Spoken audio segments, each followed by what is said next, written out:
Whoa.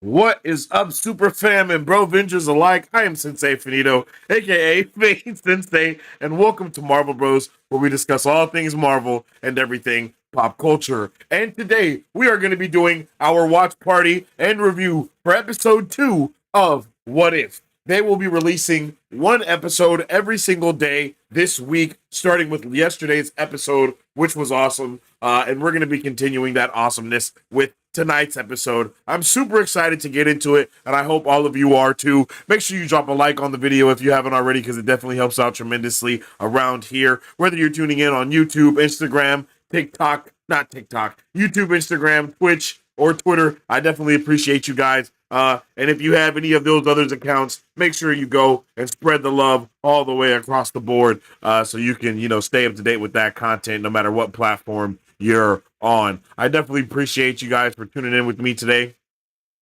And I'm excited to get into today's episode, man. I'm just gonna let it be known, I enjoy What If.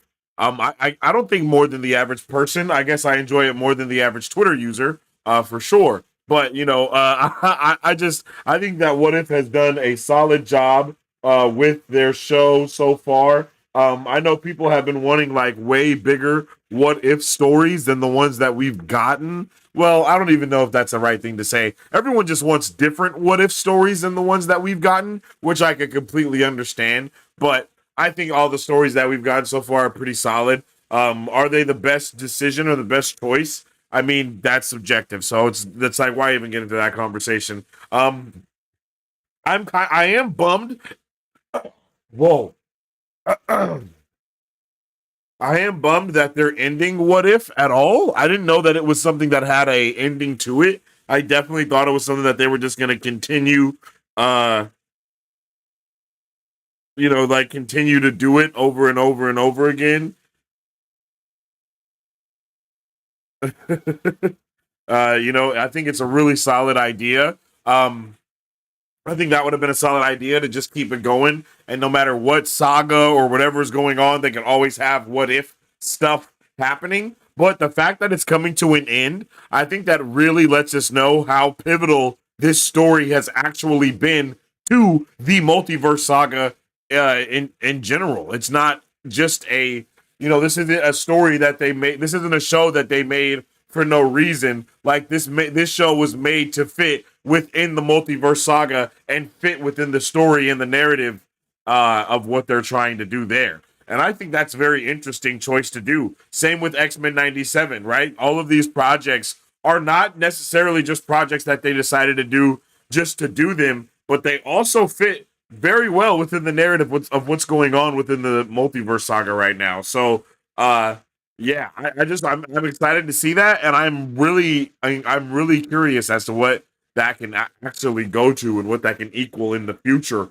of not just the multiverse saga, but the sagas that come ahead, and how they'll be using Disney Plus and these other animated projects to further tell stories within sagas that aren't necessarily multiverse related. Do we continue to get these different type of stories after the multiverse saga, or has it all been just a part, like, to tell this one big narrative story? It'll be interesting to see. It'll definitely be interesting to see.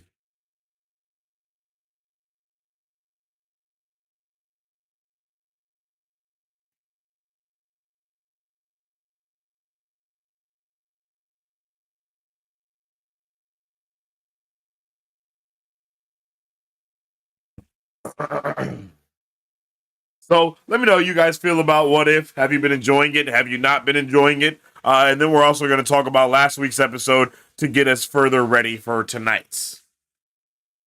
Yo, what's up with it, Stuart? How you doing? Hey. Hello there. Hope you're having a fantastic Sunday night going into Monday morning. Episode 1 was interesting in that it was actually a happy ending. Hulk evolves to godhood and hung out with his friends. That's a really good point. Yeah, I think I never even thought about that, but you're right. It was a happy ending, even though it wasn't a happy ending as well, right? Like, it's a happy ending, but it's not a happy ending because, well, Bruce Banner is gone forever, lost in the Hulk, and had to sacrifice himself. for that. So that's kind of sad. But we didn't lose any of the Avengers at the very least, right? And I guess the entire ordeal was because of Bruce Banner being scared to embrace himself as well. So I guess it does kind of, it is a little bit more poetic because he was forced to, you know?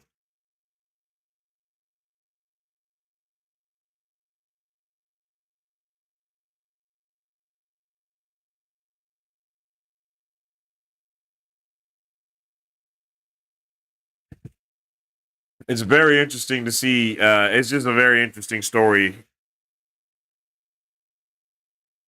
and I want to know more.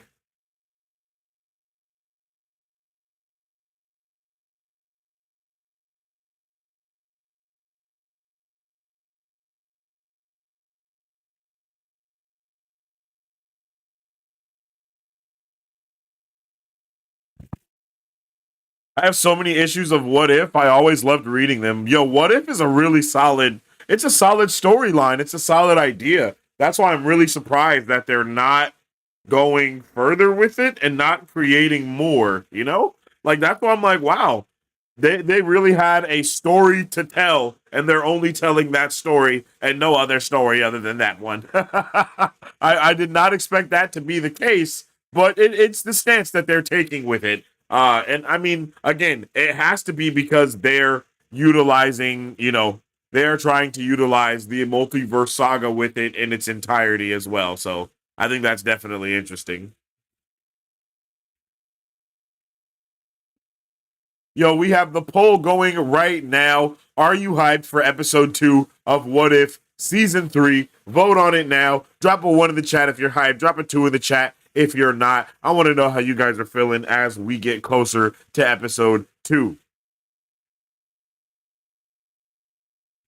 And as we get closer to episode 2, we're about to check out emergency awesomes breakdown of episode 1 just to kind of get us hyped and to see the things that we may have missed so far. What's your take on season 1 versus season 2? I love season 1, but season 2 didn't seem as compelling. You know what, Stuart? I really enjoyed both seasons. I thought season 2, I really enjoyed season 2 because one of that the new character that they created for What If, I can't think of her. I think they created her for Kahori. Kahori, I think that's her name.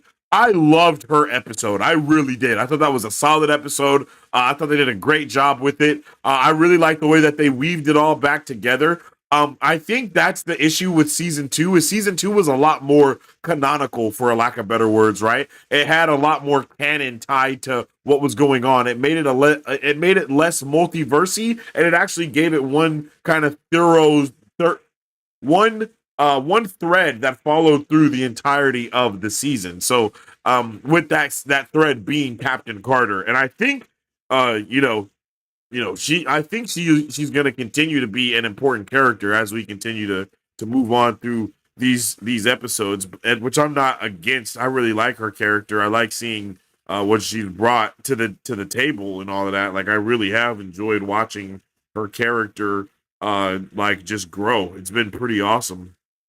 But on top of that, I really do want to see what else we can get from these other characters. But again, it does seem to be that Captain Carter, Peggy Carter, I can't think of what her name is in real life, but she seems to be a very important aspect of this multiverse saga, which was very obvious from the beginning.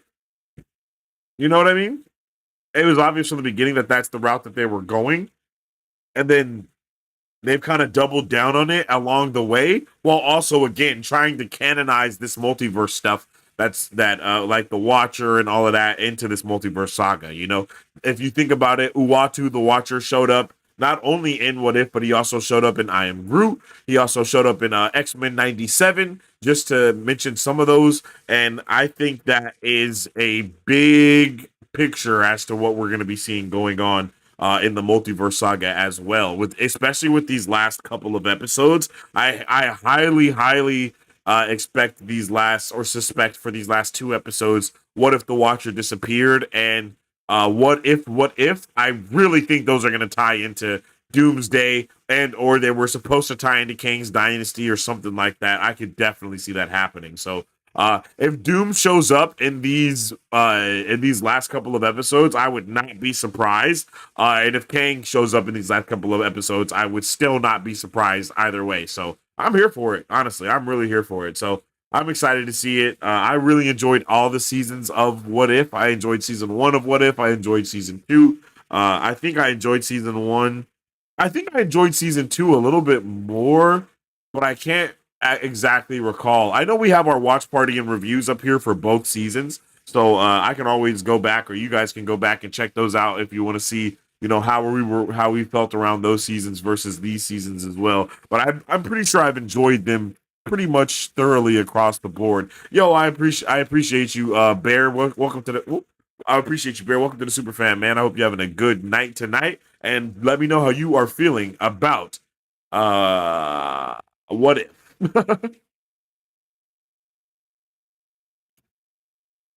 All right, let's get it. Oh shit. Oh my gosh. I think my headset is unplugged. I don't know how that keeps happening. All right, let's rewind this. Let's go full screen with it so I can unplug my headset real quick. Give me a second, chat.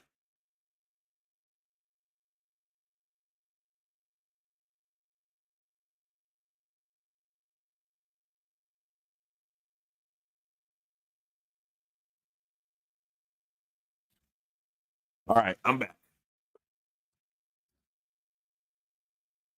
All righty, let's get into it.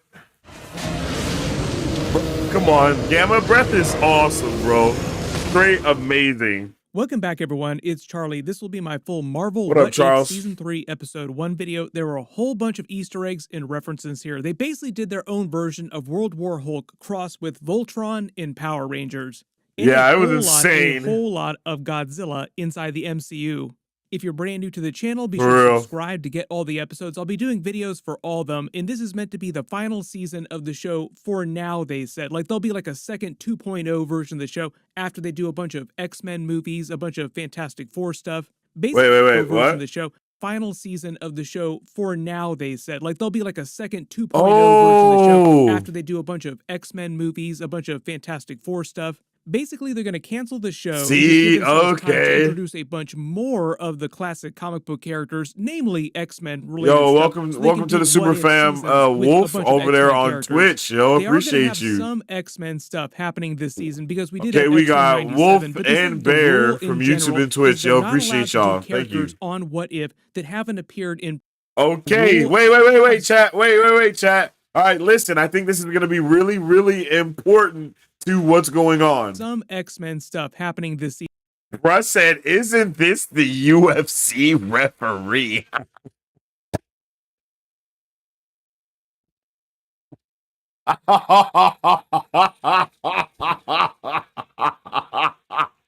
Oh, shit. That's crazy. That's diabolical. I'm not going to lie, bruh. I'm not gonna lie, that's diabolical. Because we did have X-Men 97, but they said the rule in general is they're not allowed to do characters on What If that haven't appeared in previous Marvel productions like TV shows or movies. Okay, which is why they can't do, it. say, like Doctor Doom or the Fantastic Four this season because they won't show up till next year. But they can do What If Storm wielded Mjolnir from the comics because we've already seen X-Men 97 in that version of Storm is technically Doctor Doom was in X-Men 97, so he could be on the table. I'm just saying. The episode. Like, it'll be the actress who plays her during X-Men 97. This season also a big deal. Yeah, bro called me Herb Dean. Yes, Stuart, bro called me Herb Dean, bro. Like Moon Knight, Shang-Chi. There are a whole bunch of characters. Like, even Monica Rambeau is a brand new character.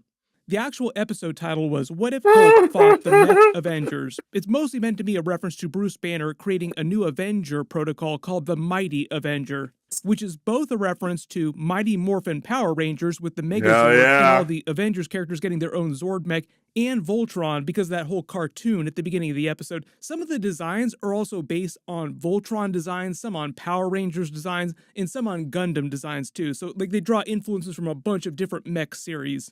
In the episode, they use the call to action Avenger Assemble, which is similar to what the Power Rangers, Voltron said when they're assembling the Megazord and Voltron, being a play on the whole Avengers Assemble cry. There's also a bunch of Godzilla Monsterverse references during this too, because basically Bruce Banner accidentally creates his own version of a Godzilla Hulk that then replicates and creates a whole bunch of kaiju. I love the way that he makes himself and like I love the way he replicates himself the same way that Danny Phantom did, Loki. You know what I mean? Like, and if you watch Danny Phantom, he in the movie, I think it was one of the movies towards the end, he tried to split his ghost half from his human half, and he ended up splitting his good half with it. And then when his good half was in his human half, the ghostly half of him, like it like possessed the human body. And then it was crazy. It was like some wild shit that went on. And then basically he became a super evil ghost Danny Phantom from the future, and it was insane. Himself into a Godzilla version of Hulk.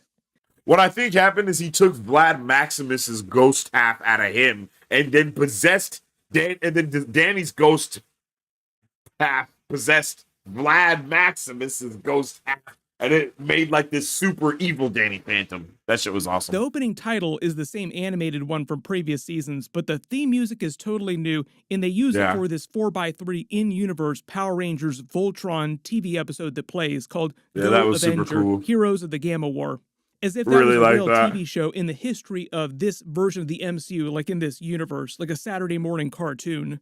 It's meant to be inspired by the original Voltron cartoon in the early 80s, because you notice a lot of the characters, like the Avengers here, are designed from the character models from the Voltron pilots.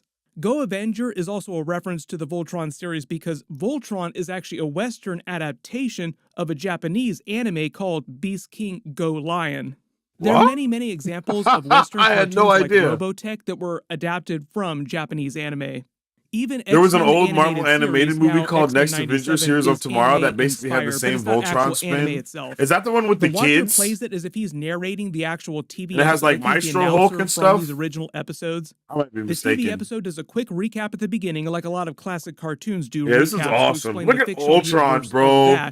But the way they play it, even though it's meant to be like an 80s cartoon that kids in the present day of this Marvel universe are watching, it's actually based on the plot of the actual episode and the way things play out with the Gamma War.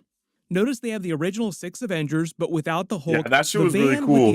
I remember Kid Cap had like the energy shield and stuff. Yeah, that was a pretty solid one. Ultron, I don't remember a little bit more like the animated versions of Ultron. There are numerous Avengers animated series they've had. I don't remember the Voltron thing though. They explained that a certain I watched that a long time ago. Gamma-infused monsters on the world. They look kind of like Godzilla. There was also like the anime 8 Avengers movie, which was pretty solid. Godzilla was created from the radiation in atomic bombs too. So Hulk basically creates where they were like Power Rangers. That one when they were basically Power Rangers, but Avengers. That shit was pretty cool too. Based on the character models from the Voltron pilots. That's why they look so old timey here. This Iron Man in this cartoon creates the Avengers Megazord or the Avengers Voltron, basically a giant Iron Man Hulkbuster armor suit that they all use. They also do the funny kids cartoon thing of theming their Hulkbusters after their characters in suits. Notice that Thor is also wielding a giant version of Mjolnir with a giant enchantment on it. I'm not really sure how they created this. Maybe they just found some more Uru metal and found a way to make it way, way bigger. Maybe they just use magic to make Mjolnir bigger. The Black Widow one with the red-looking hair on the outside of her mech also looks really funny too. Like it's very kids' cartoon. That's true. Red hair. They reel in present day just a random girl. She's not meant to be a Marvel character from any of the movies or anything. I don't even notice. I don't even zoom in on little things like that because I'm just like, oh, dope. Because obviously that's why they did it, you know. But that's why I like to watch these Easter egg breakdowns because that's something that I just kind of absorb as part of the viewing experience, and I don't necessarily like look at it as it being like, oh. Like someone could probably see that as cheesy, but I don't see that as cheesy. I think I see that as just being part of the type of story that they were trying to tell here. Like that is just watching this like it's an old in-universe cartoon. Like I said, from the 80s, basically. Eating a Captain America themed cereal called Captain's Munchies, which is a Captain Crunch parody, to reveal the Gamma Kaiju from the fake in-universe cartoon are now totally real and are destroying the city. Then they play the old Marvel Yeah. What If intro from previous seasons, but they worked in scenes in all the shards from this season's episodes. I feel like I Yeah. don't need to break this part down because we're literally going to see all these episodes once per day for the next 8 days. So, like, you won't have to wait to see all this Exactly. stuff. Like I said, Exactly. most of the characters this season will Yeah, be retro brand new accuracy, characters I that we agree. just met during Marvel Phase 4, Marvel Phase 5. Really good example of that is they're doing a lot of big stuff with like Mysterio. There's Spider-Man stuff happening this season, and also doing some stuff with the Eternals and the Celestials coming back. Which Then is the Watcher awesome. recaps what actually happened in the present day of this universe to start the actual Gamma War, with like their version of World War Hulk, basically. World War Hulks as in multiple. One of the other reasons The Gamma why they're War also is using such a this fire twist with name. World War Hulks, like a bunch of gamma monsters all over the world that they're fighting, is because eventually we're going to see a version of that in the live-action movies, but with a bunch of Hulks popping up all over the world. I believe they're setting that up at the end of Captain America 4 Brave New World, where like the leader will be giving the Hulk serum to a bunch of different countries, and that's how they get to their own MCU version of World War Hulk. A lot of this episode is also using tropes that they're going to reuse during That's a Captain good America point. 4 Brave New World. So like they're using Holy it to set shit. up a lot of ideas Wait a that they'll minute. pay off during that. Wait a minute, wait a minute, wait a minute, wait, wait, wait, wait, wait. Not me not realizing that's what they're doing with Captain America 4. No way I missed that. Of course they're about to set up World War Hulk because bro, of course, because the serum that they're using to turn the president into a Hulk isn't something that he did by choice. It just they use the serum to like create him to do that. So if they use that same serum on our boy Hulk, then Hulk will obviously be going World War Hulk with that serum. It'll make him go a little crazy.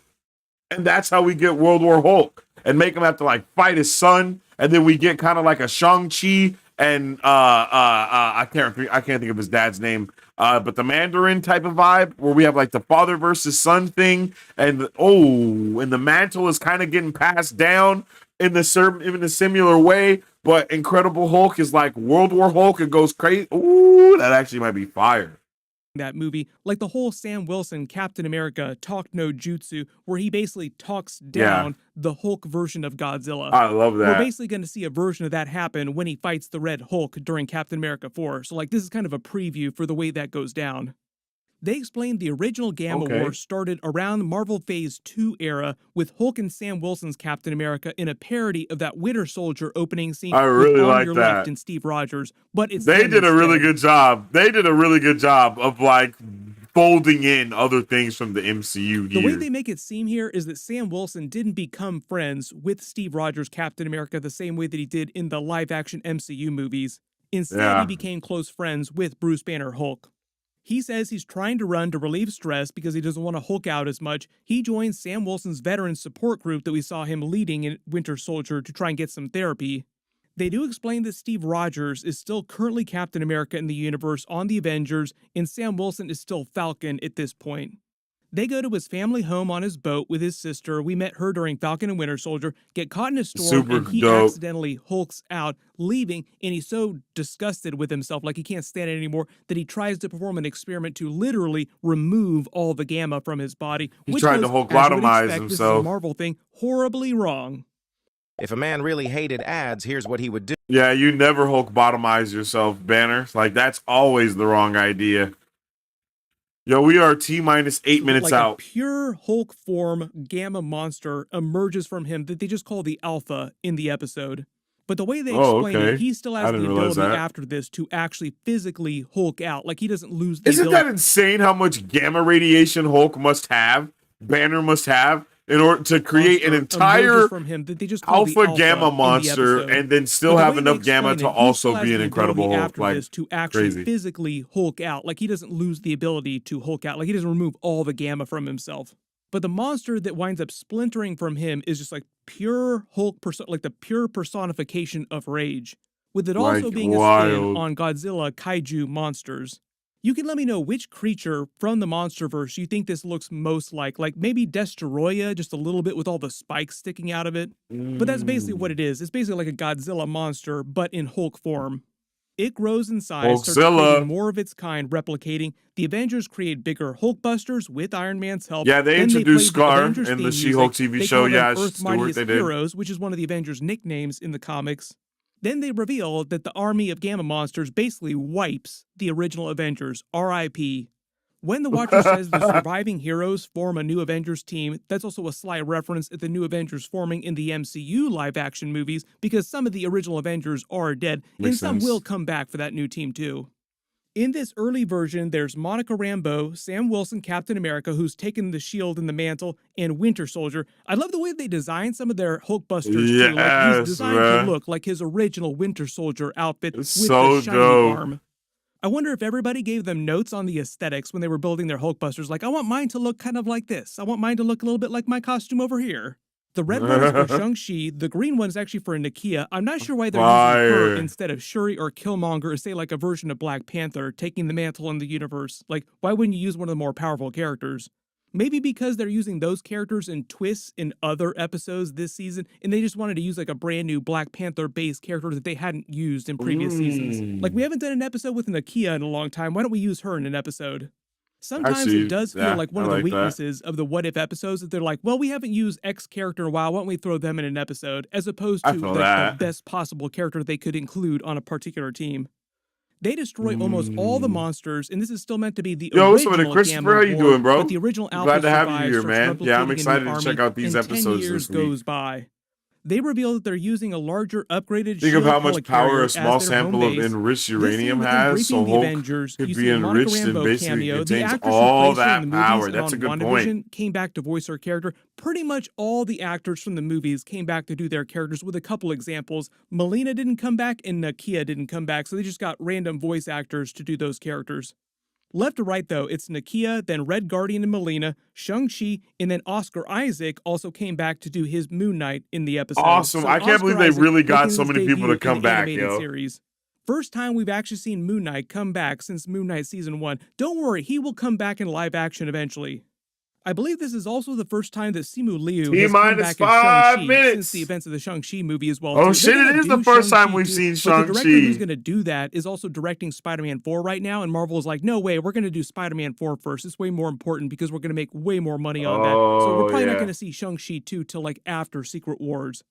Red Guardian makes a joke that he should have gone for the head. Nice Avengers Infinity War Thor reference. They want to go get help from Bruce Banner to fight the Gamma monsters. In the cartoon, T-minus that Bucky 4 mentions where minutes, he lives chat. at the center of a volcano is meant to be that Go Avengers cartoon. Him saying the show is a pretty great show is also the What If TV show writers calling their own show great. Like, What If, actually, pretty great show. Almost a little bit of fourth wall breaking. Like, it's not quite a fourth wall break, Deadpool style. They reveal the giant army of Hulk monsters. Them swimming through the ocean, too, is also a Godzilla move. Whole lot of Godzilla kaiju movie references during this. Town Hall 17 and Clash of Clans is Yo. now available on both mobile and Sam Wilson then goes to the Astra Islands to get Bruce Banner's help. So this is also a deep cut Hulk Easter eggs for like the very old classic comics in the 60s. These islands are from the old Tales to Astonish Hulk Damn, stories. just realized issue I've number been watching 64 in over a year now. 1964. Was here They for were the an season abandoned 2 test streams site where last Bruce Banner created December. a device Yo, to Christopher, absorb yeah, man, nuclear welcome blast, back. which they I also love to see you incorporate here, to the man. later It's part so of the dope episode with, like, to the see new how Gamma it's core just dope that to see winds the up super being fan him pull up. You know absorbing what I all the mean? gamma. Definitely During appreciate the you. original comic Definitely book this was appreciate the based love, on, he man. developed a device on the island to absorb nuclear energy that was then stolen by the leader. 2025 is going to He be a references crazy this year of later in the watch episode parties, when he man. says this is We got Daredevil. We got, we got the friendly neighborhood Spider-Man. Yo, it's going to be a crazy year next year. So make sure all you guys are here for it and all tuned in because, man, it's going to be wild. We're going to be doing watch parties and coverage for all the shows, all the movies and stuff, all the Marvel and DC things for sure. Star Wars, you guys already know. And it's 3 minutes, T-minus 3 minutes until the next episode is out, man. I'm pumped. I hope you guys are ready for episode 3 of, episode 3? Episode 2, right? Episode 2. Yeah, episode 2 of What If. an abandoned government pet project in a nuclear bomber that he winds up using. Ooh, later. day Like, before this your is all stuff birthday? from the original comic, Big basically. vibes, Chris. My guess is That's they're what's also using happening, a lot of bro. these plot Hey, we about elements to with do. Sam We're Wilson, definitely gonna the have to Hulk, turn the up leader, all this for gamma Captain stuff, America, World War my Hulk guy. stuff, because we'll be seeing some of them in Captain America: Cap Brave New World, or 4. they'll be You setting up feel some of those me? plot elements, like You feel setting me, up a World Christopher? War Hulk. They treat this whole island secret base a little bit like Hulk's secret base that Iron Man created for him inside the live-action MCU. We saw that during She-Hulk, like he's been chilling out there doing research since the events of Avengers Endgame. He makes a whole bunch of villain references. Aliens is another Chitauri Thanos Avengers movie reference. Spooky Wizards is more of a Caecilius Doctor Strange reference. And Evil Gods is a Loki reference. Bruce Banner reveals that he's afraid to turn into the Hulk again, but gives him the Mighty Avenger protocol. Notice the SHIELD logo Mighty on Morphin screen, Avengers, too. yo. Like I said, this whole concept of them not being able to actually beat the Hulk like Sam Wilson Captain America, even with a giant Voltron Avengers mech, can't defeat this giant Hulk army. He has to find a way to talk no jutsu, talk himself out of the situation. Yeah, I mean, Which one meant to Hulk be a is preview for you know, basically the way it's things one go thing, down but with him fighting damn. Red Hulk in Captain America 4. Like, no way he could actually beat him in an actual fight. He's gonna have to talk him down, sun's getting real low style. I've gotten so many questions about that in all the Captain America 4 Sun's getting trailers. real Like, low how does style. he fight him without getting crushed into a tin can? Well, the secret is that he doesn't. In the The secret is that he doesn't. Yo, big facts there, man. I'm excited to get into episode 2 tonight, chat. I'm really happy. I'm happy to be here and share these vibes with y'all. I hope everybody is excited for this Christmas week coming up ahead of us. And I hope everybody is hyped to get into what we're about to get into with this episode, man. Like, what? It's about to be a good time. Hey, hey, hey. You know what I mean?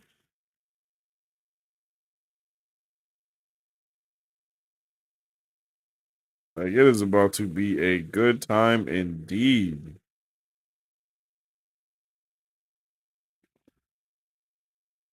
Don't forget to drop all your final thoughts, theories, and questions for episode 2 of What If Season 3. Yo, and it has just struck midnight, so we got to hit a little refreshy dooski here, and the episode is out, 30 minutes long. What if Agatha went to Hollywood? On 3, we will press play and enjoy this episode together. Unfortunately, I am not able to, get it from start to, show the entire episode from start to finish. I'll be able to show it a little bit like this, and then it will periodically disappear. Because we don't want those YouTube copyright gods coming for us, and we won't be able to have any audio either for the same reasons. But if you guys do want to join our watch party in all of its watch party goodness, you can join our Discord where you can get into that watch party stage that we have in there, and you'll be able to watch it in its entirety, okay? On 3, we will press play and enjoy episode 2 together. On 3. 1, 2, 3. Oops, sorry. Thought I was showing it. My bad. Let's get it.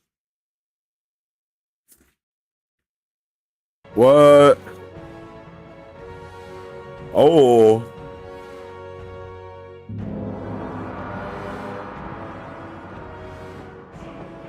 In the beginning, before the 6 singularities and the dawn of creation, Before this. celestials. Magicam voco viterem testiam. Now, with the power of the eternal guardians flowing through me, let the power of creation Hey, bring yo. forth my rebirth.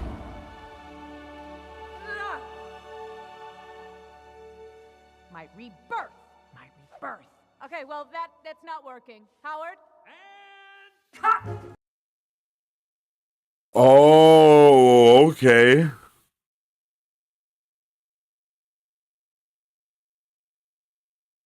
Oh. What?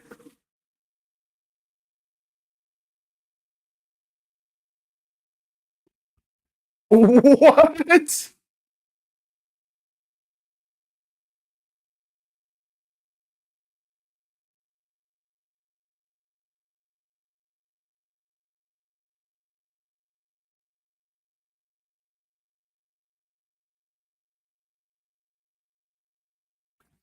Yeah.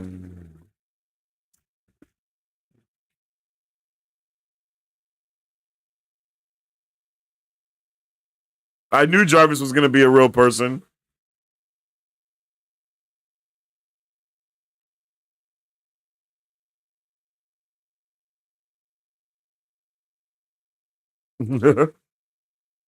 Hey yo, throwing shade.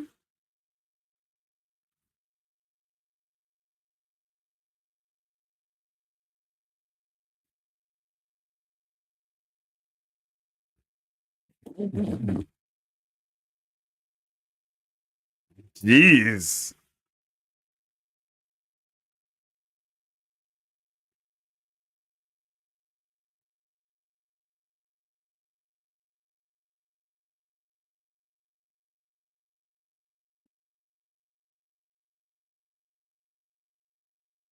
I did call it. I was.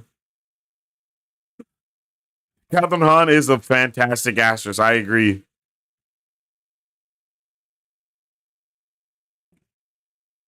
Oh snap! And what a surprise that Kingo is actually an Eternal that is connected to the power source that she's trying to get. You know, like whoa. W intro as always. Reality. Oh, It's more than a linear path.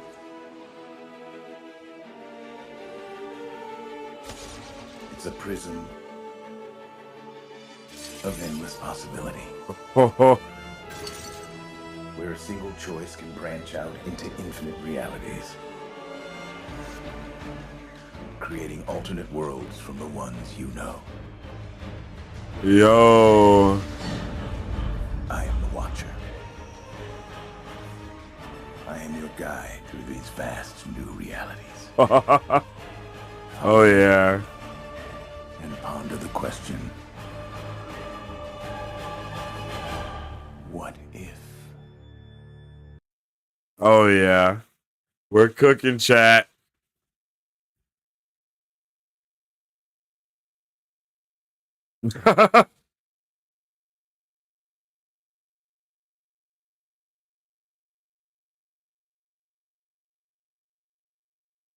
Stark Pictures.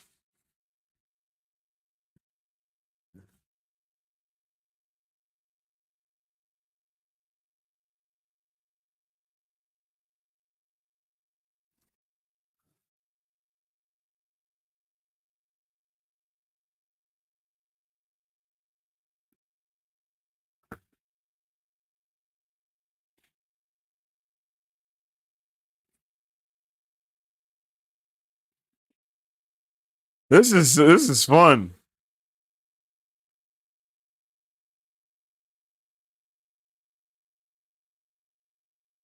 Oh shit.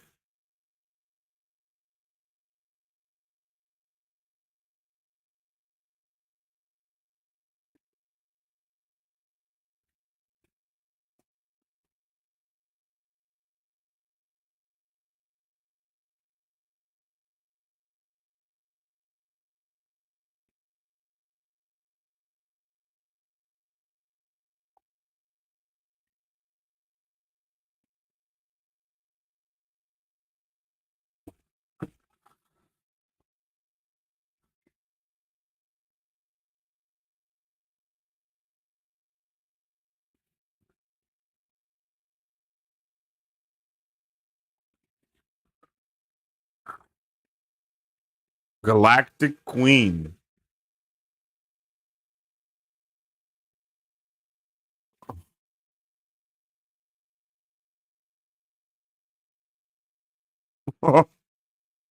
Oh,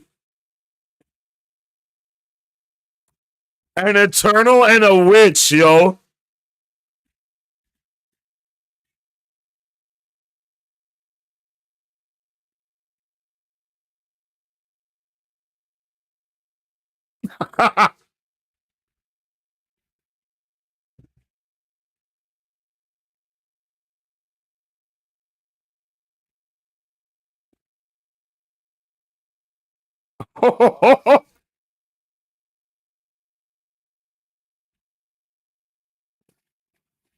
And remember, music is heavily connected to how witchcraft works too.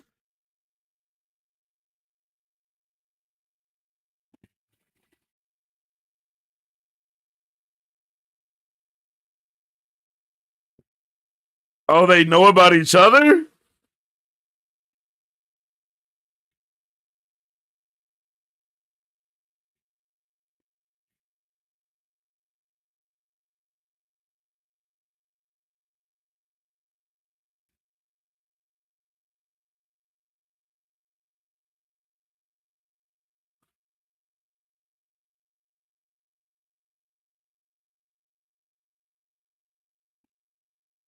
Hey.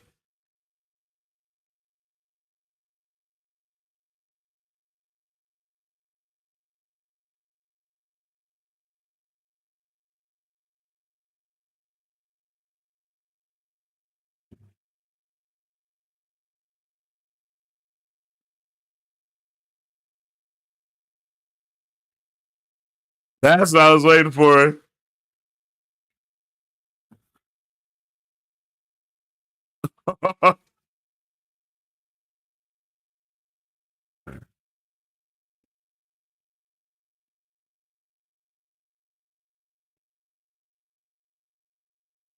Oh, okay.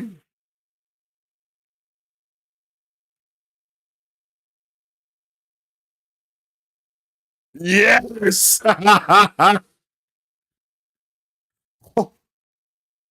So she full blows knows about the Eternals? I mean, I guess that makes sense if Agatha is old as hell. Literally cosmic and magic going head to head. Let's go.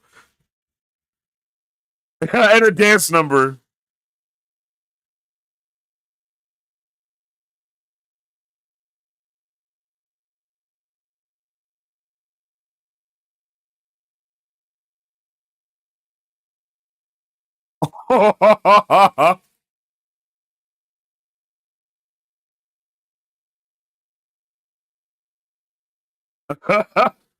They are getting.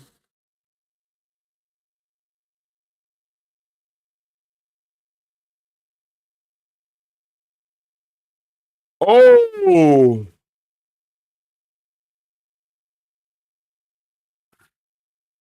This is what I was waiting for too.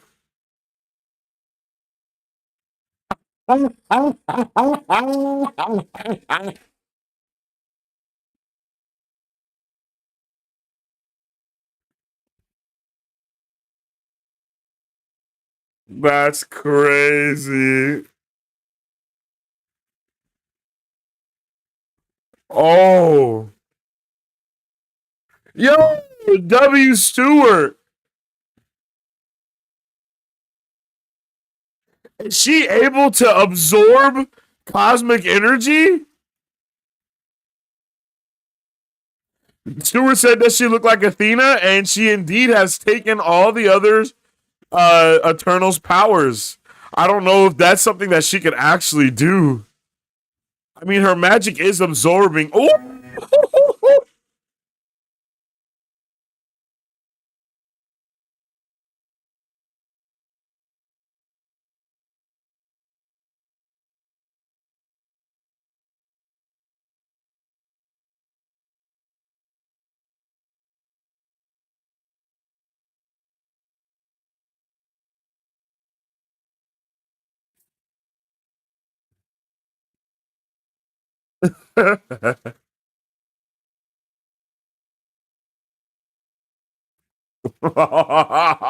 I love it.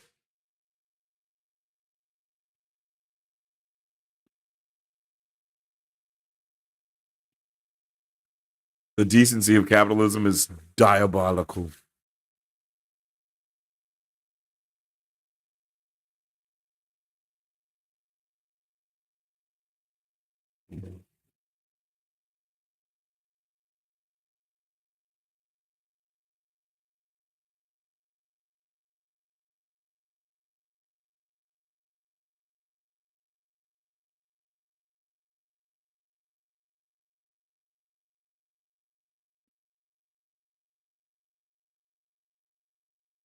Hey, let's go.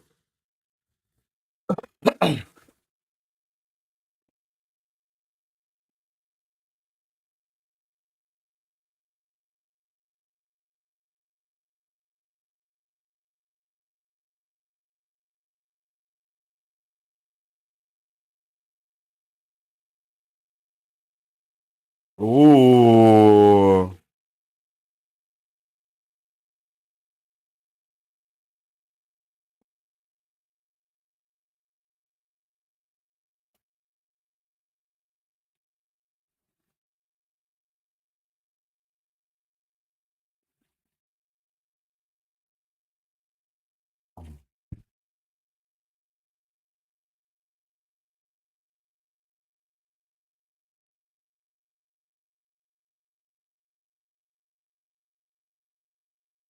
Wow.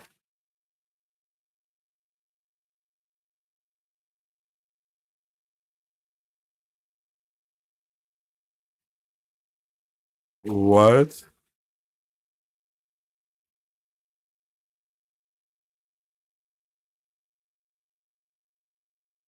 Green light approval.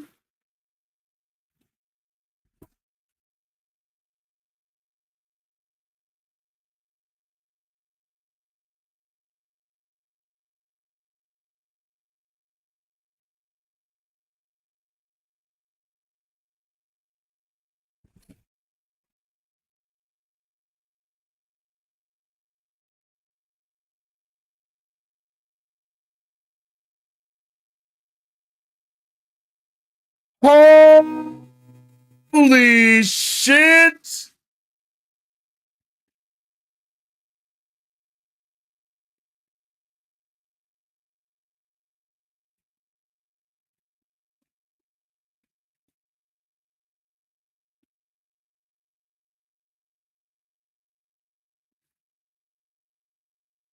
Oh shit, here we go, chat. Yo, what's up with it, Charles? How you doing, man? I hope you're having a good one. I hope you've been enjoying this episode so far.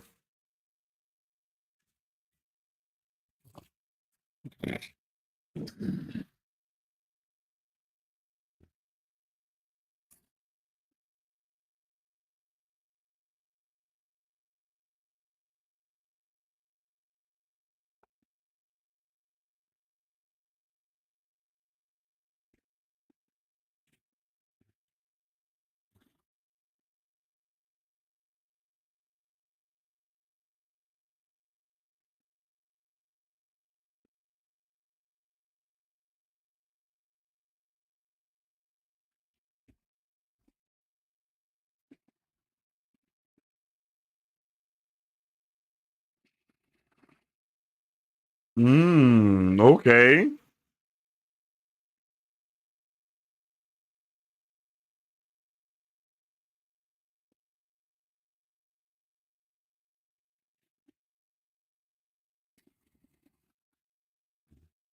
Oh.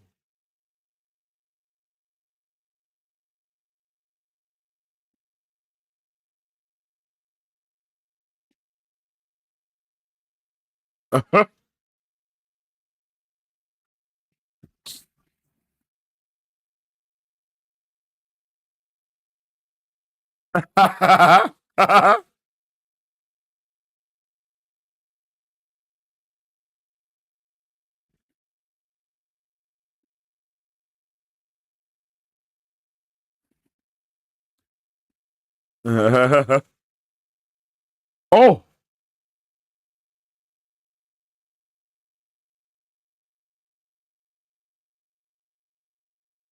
Oh. Oh. The celestial frost.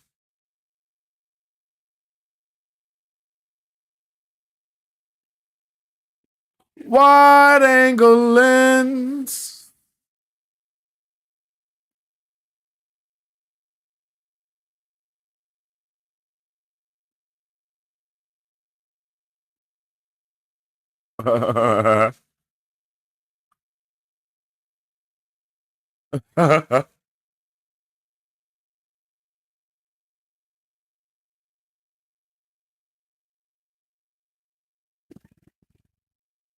Bruh, grunting is hilarious.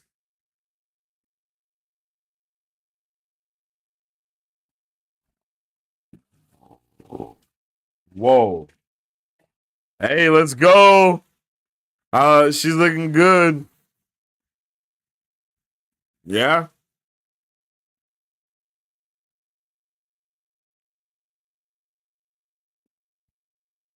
Oh, snap. Celestial witchcraft.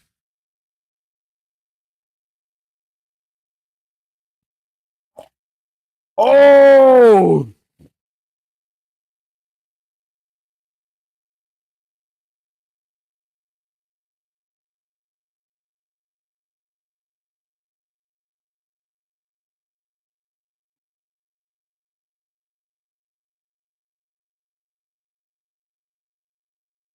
Whoa. Oh.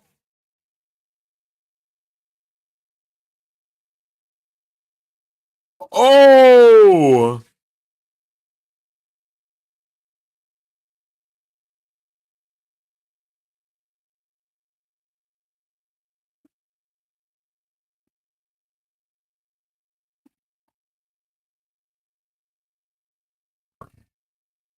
Oh my God.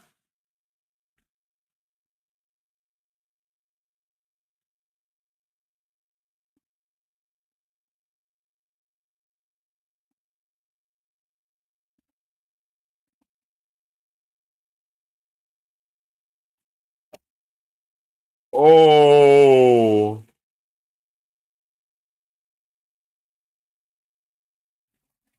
Yo.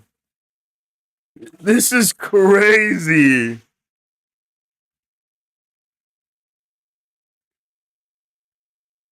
Bruh. Yo. Stalagatha. Celestial Agatha is better. Agatha Celestial. Whoa.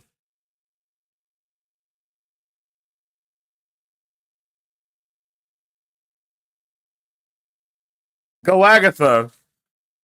Galactica. Galactatha.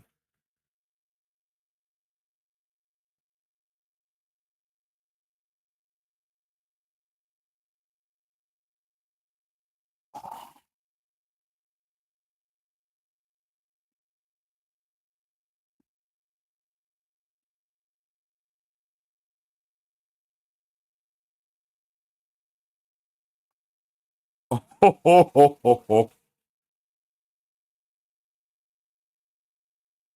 Oh. Oh. Oh. Oh. Yo. This is crazy.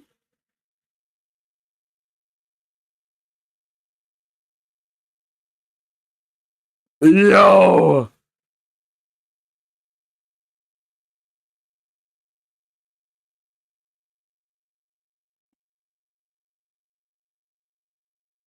Oh, snap. Yo, welcome to the Super Fam, Janice. I appreciate you for the follow.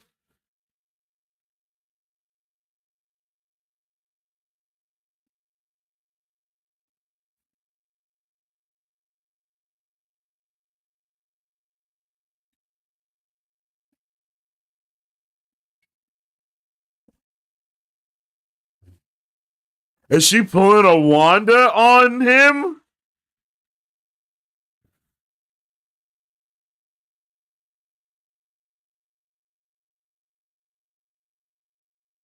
She pulled a Wanda on him.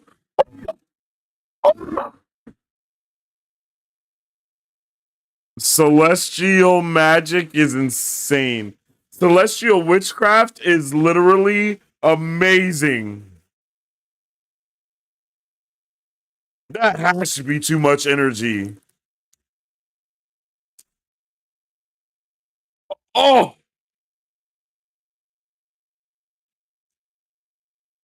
holy.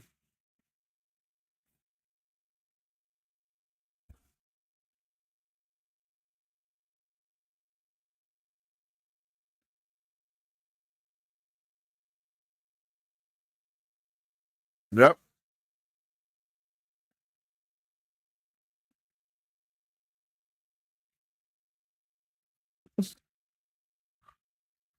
Idiots.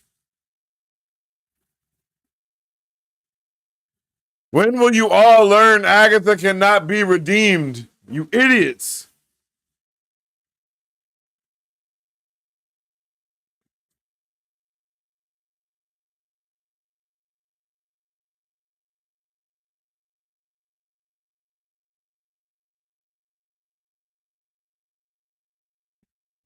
Listen to what you just said.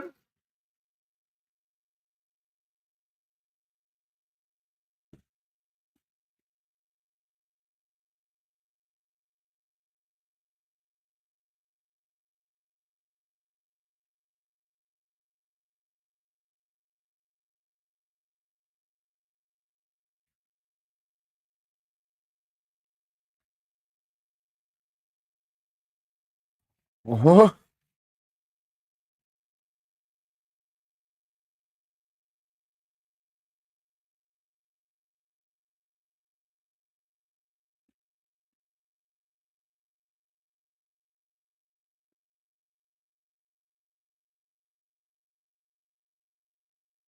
Um,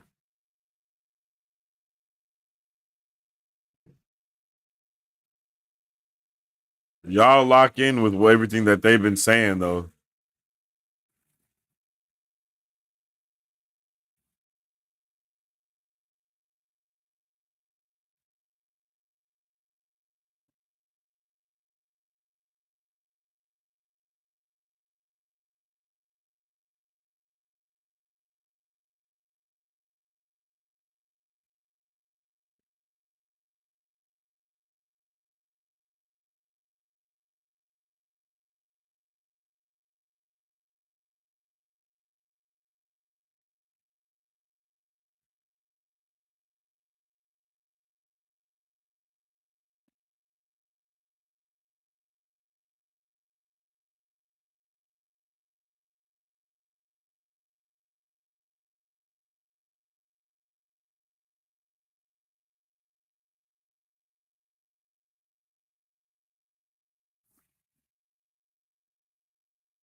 That's crazy.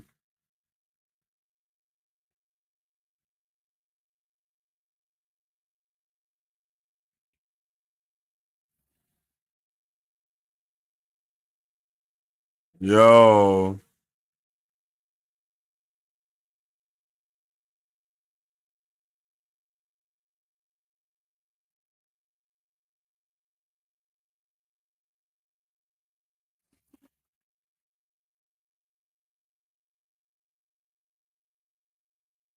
Yo.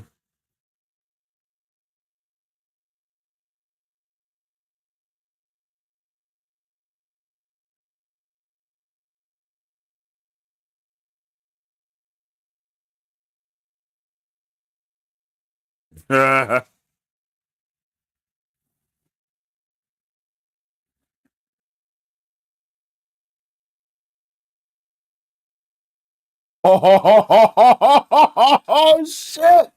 Yo, I was not ready. That was super cool, yo. I really like that one. And of course, we got some amazing pictures for the end sequence here.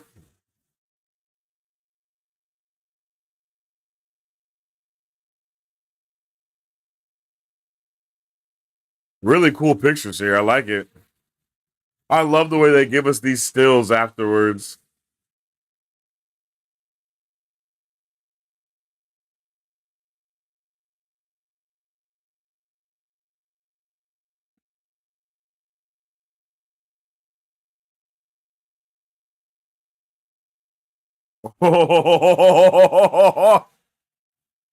Yo, those celestials looked crazy at the end right there. And did you notice how the Watcher wasn't in the picture though, because he's not actually there, but he's there? Like, that's so lit. They did such a good job, man. They did such a good job, man. I want to know how you guys felt. Let's get a temp check going. Hold up. Let's get a temp check going, chat. Let's get a temp. No, let's get a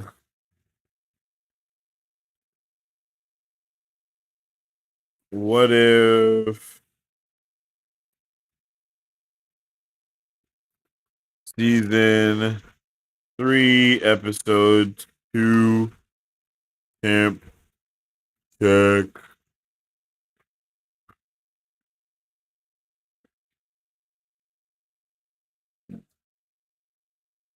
How did we feel about that episode, chat? Drop a 1 in the chat if you liked it. Drop a 2 in the chat if you did not. And drop a 3 in the chat if you're really not sure how to feel. I enjoyed that episode. Make sure you guys drop all of your thoughts, theories, and questions in the comment section down below. And I'm about to get into my overall review for episode 2 of What If Season 3.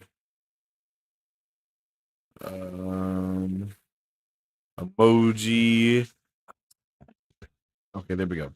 And then boom. Drop all your thoughts, theories, and questions for episode 2 of What If Season 3. I am so excited to talk about this, man. This was a really good episode, if I do say so myself, and myself do say so. Okay. Now, let's get into our review.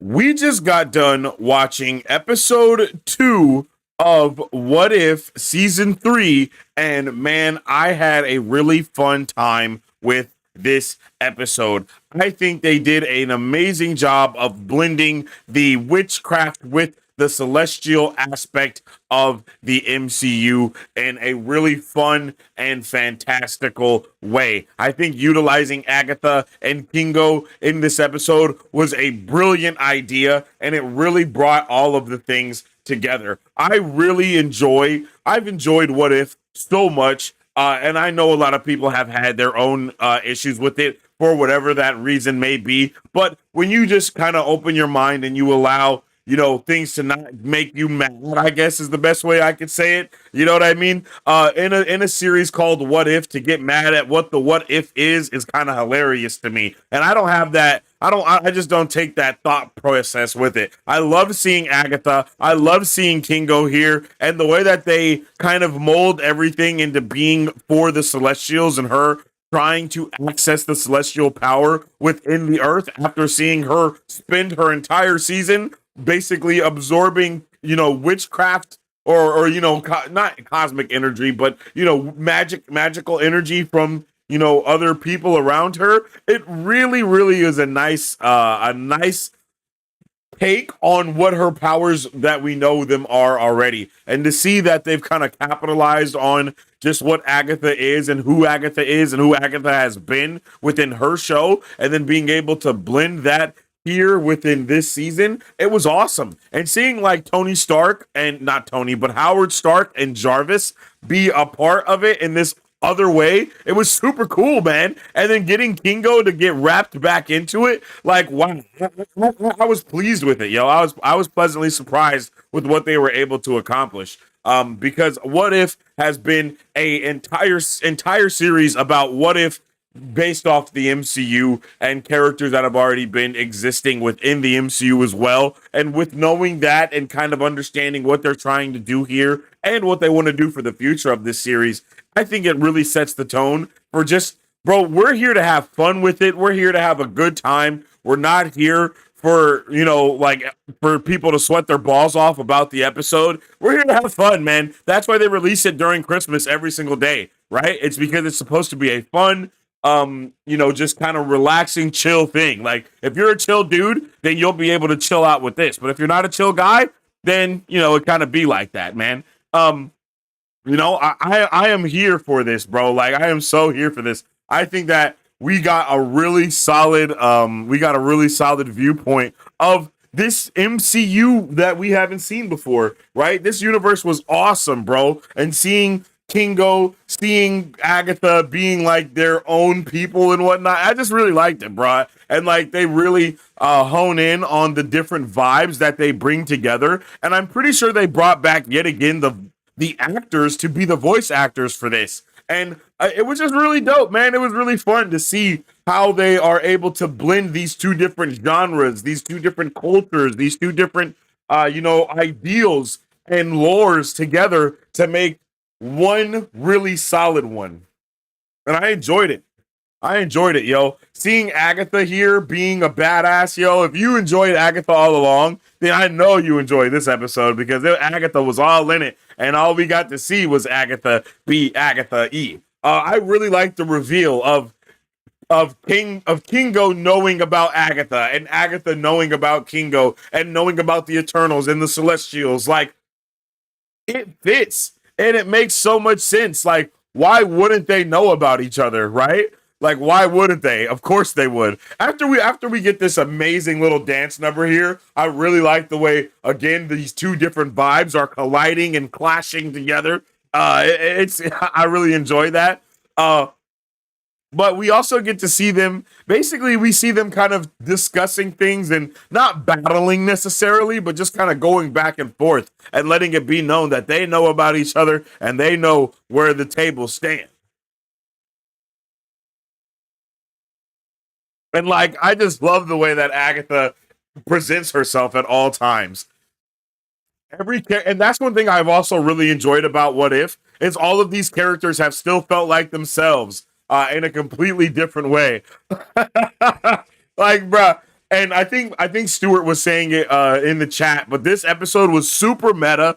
Anything that usually has to do with Hollywood gets pretty meta in the episode, talking about like the hardships of it. Of course, they were also talking about like go to the movies and all these other things. So I liked it, yo. I like it. They did a good job.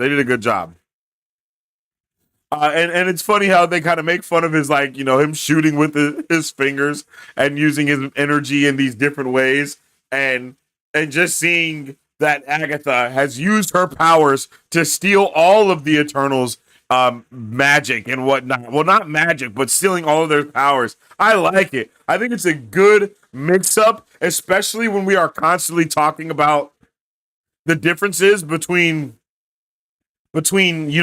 cosmic and not cosmic, but sorcery and magic, and how sorcery inherently has more of a cosmic undertone to it. Like, look at how she's just working them things, bruh. Like, Agatha was going crazy. But sorcery has an inherently cosmic aspect to it, while magic has more of a supernatural aspect to it. But there's obviously a point in the middle where those two meet. And that is what I really enjoyed about this episode, was being able to see these two worlds merge, these two worlds collide. It was a good vibe. And then again, to see them like just kind of discuss all the things that are going on, and talking about, the magic and just how the world is working. And Agatha, of course, being Agatha and finessing everybody into what she needs to finesse them in. She's like, yo, if, I'm trying to save the world because I do not want this celestial within the world to explode. So will you help me? And he's like, of course I'll help you. And it all goes wrong immediately. And Arishem pulls up like, bro, what the hell do you think this is? Right? Like, what do you think this is, bro? You are not going to survive this. I'm Arishem the judge. Be judge. Like, I love how I love how him as a celestial and the other celestials are really not viewed.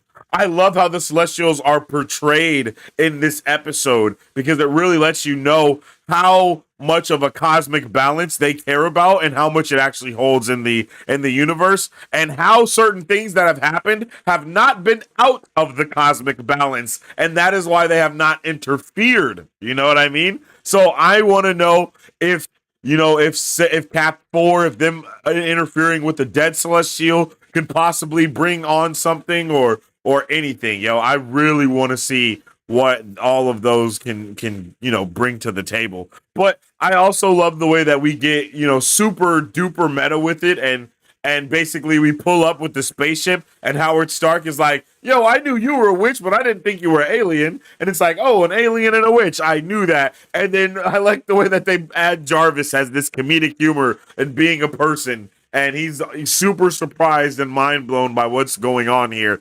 And the way that they're able to kind of blend these vibes in one thing. I appreciate it, bro. I appreciate it a lot. And then the way that we get the whole meanwhile in space part with the Watcher. Like, bro, look at this. This is fire. That's a meme in itself. I'm here for it, and I love the way that we get to see the Celestial Frost and Harisham the Judge like warping through it, and just kind of soaring through the sky. I really liked the way they portrayed it in Eternals, where he just kind of like teleports out of a black hole. But the way that they portray it here is also very dope and also super it's very callbacky to other things that we've already seen portrayed within the MCU. I mean, we all know that we can't trust Agatha. I think there's only a select few that think that, Agatha is a person that can be trusted when she is so clearly not. It was really funny to me how Airship was flying through the sky and he was like grunting angrily. I don't know what the hell that was about, but I was rolling off of it.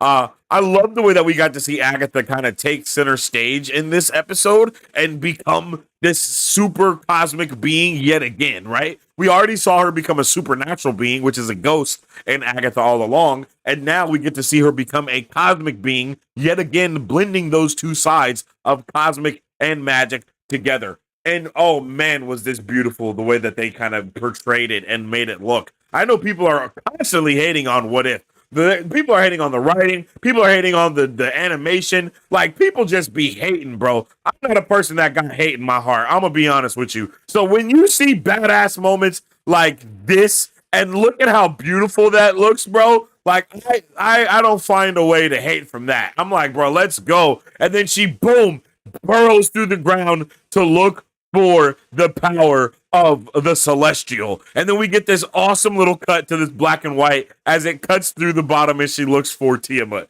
Like, bro, very solid. Really appreciate it. And the way that they even show this, like, look at that, bro. And then she attaches to the Celestial that is protected by cosmic ruins of some sort, mind you. Like, bro, come on. Like, bro, this is amazing. Like, this is so beautiful. Like, this is beautiful, bro. I think they did a really cool job with this episode and bringing it all together yet again, and then giving us this, like, a cosmic witch, bro. Like, the cosmic witch goddess is just a dope idea to blend in together. And then look at how awesome Agatha looks as this cosmic goddess as well. As the internet says, she is mother, right? Like, she is mothering people right now. Like, look at the way she's just gliding up into the sky with the cosmic energy of the stars surrounding her as she feels the sky with beauty and magicness. You know what I mean? Like, I really like it, yo. Like, damn, look at that shit. Bro, they really did a good job with this, man. They did such a good job. And then the way that Arishem just pulls up on her, like, bruh, you have no idea what you have done. Like, and he's like, bruh, and then he pulls a Thanos on her, like, I know who you are, Agatha Harkness. Like, oh shit. How do you know of me, right? Like, bro, come on, man. And then we get to see the Galactic Smackdown 2024 edition. And look at that. Look at the way the cosmic gods are fighting in the skies. That is awesome. Like, I need to see more of this. Like, oh man, it looks so good, bro. Like, we are cooking right now, and they're just fighting. Look at everyone in the world watching them fight, watching them go blow for blow. And then I love the way that Agatha takes a page right out of Scarlet Witch's book and starts missing all of her cosmic spells as she shoots them, but of course, purposely as a way to create a ruin behind him. Like, come on, man. Look at that. He's like, what the hell are you doing? Bro, they did such a good job of giving him that godly, like, puny human. And then I love the way that we get to see the entire ruin come to be in the background. And then that ruin, like, bro. And then he's like, oh, shit. And then, boom, she drains him of his power as well. Like, oh, yeah, bro. Like Agatha, it just really goes to show how some of these villains that we've seen could really be top-notch villains and destroy the freaking cosmos if it wasn't for the set of circumstances that occur within our universe, which I think is, of course, the entire point of What If, which I think is something a lot of people miss. But we're not going to talk about them. And then, of course, Agatha, having the biggest ego ever, she gives up all the power for basically all the fame, which is basically power in the first place. And because Agatha is kind of a good person, she's not quote unquote fully evil, but she is evil of sorts. Like, look at that, bro. And then the Earth is in the background, Kingo in the background, like, yeah, buddy. That shit is looking good, man. That is looking good. I really enjoy it. And then I love the way that we get to see them here as, full-blown movie stars. So many pictures are getting taken. The light bulb is bursting. Like, man, we were really cooking. May, I appreciate you. Welcome to the Super Fam. Thank you for the subscribe on YouTube. And I hope we get a poster of that coming out from Marvel as well. Hopefully they really do post those, man. And then we end with such a badass moment of seeing the Watcher standing here, and it's like Celestials assemble as they just start pulling up. Bruh, like, yes, yo. And then we even get the circle. We even get the circle ending with the end popping up at the end. Awesome, bro. Really good episode. Really appreciate it from start to finish. I hope you guys appreciated it too. Let me know how you felt about episode 2 of What If season 3 in the comment section down below. I really love these pictures, yo. These pictures are great. Celestial guest star facts. Agatha the Galactic Force, exactly. Yeah, there's no sound. Sorry about that. Or the YouTube copyright gods will come through and end the stream for everybody. So, sorry about that. This episode was so much fun. I agree, Christopher. It was really fun, yo. I did not know what we were going to be in for with this episode, but damn, I am pleased with what we got. Yeah, Stuart, very meta, very, very meta. It is like the stills they do at the end of The Mandalorian. Good point. Never made that connection. Howard Stark yells, and cut at the end of the credits. Oh, that's dope. Getting super duper meta.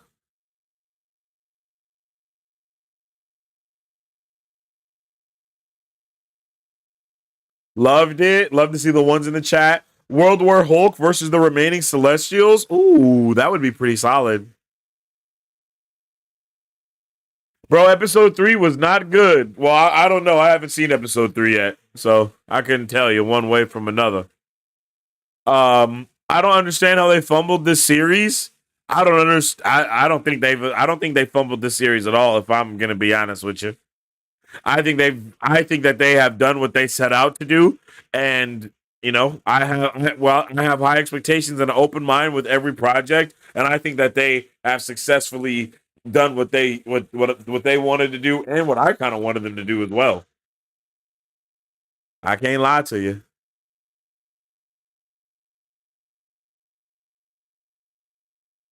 Here comes the did the world not going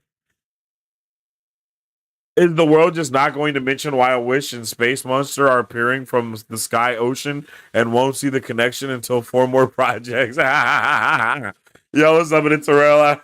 I'm glad you enjoyed this episode. That's a fact though, bruh. It's why Doctor Strange is both the weakest and strongest person in the MCU. Can't bench his own weight, but has a spell that can do anything. Bro is OP for real, for real. The Celestial whooped the combined Norse and Greek gods without breaking a sweat. Yeah, I would love to see something like that as well. When people hate, gotta ask them, okay, what is better? I think it's really interesting too, when you know you're having like an anthology series of sorts, to just be like, nah, this isn't the stories that I wanted them to tell. Like, no shit. Like, bruh, did they have a form that was created beforehand to ask you for your opinion? Like, no, they did not. So, I like to appreciate a project for what it is. And I think that all of these have been pretty fire, to be completely honest. And they've looked really good. Like, this episode looked really good.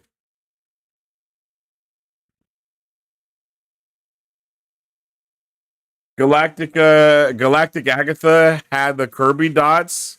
Oh, she did?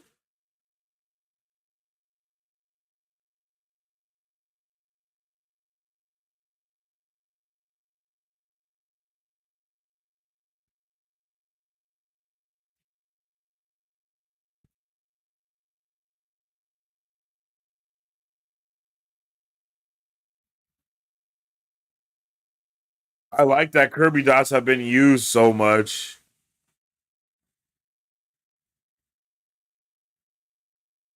Kirby dots have been used in a lot of things lately. I'm hoping that we get to see it in a live action form.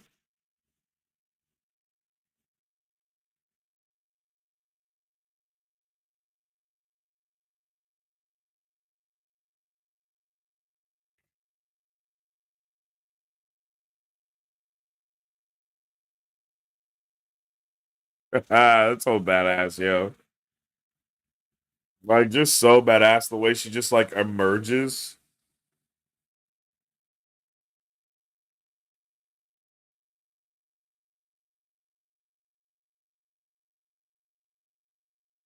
Yeah, that shit is fire.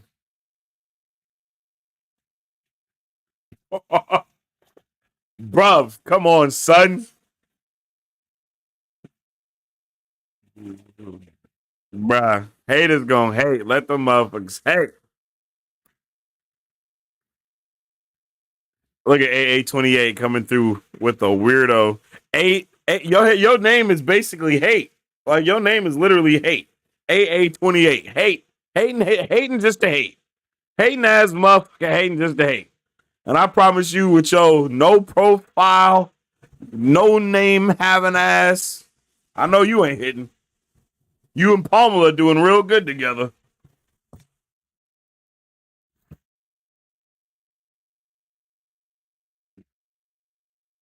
Like, bruh, shit is fire, bro. Yeah, I really like this. I really appreciate the fact that I really like that Harrison knew who Agatha was already. And he's like, yo, I know who you are, you heretic. Like, you heretic, I know who you are.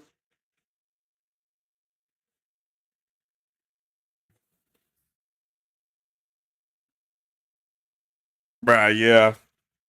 W episode. Yet another W episode. You know what I'm saying? Another W episode indeed, chat. Yo. I really did appreciate it, yo. And I'm happy that they're going celestial with it, because I think there's another celestial episode in this season as well. So we're going to get to see multiple celestial things go down here. And what if, okay, now hear me out. The what if the celestial hatched episode definitely could go crazy. Like, they could go stupid with that, for real. They used the Kirby dots actually quite a bit in this episode, maybe because it was like super cosmic.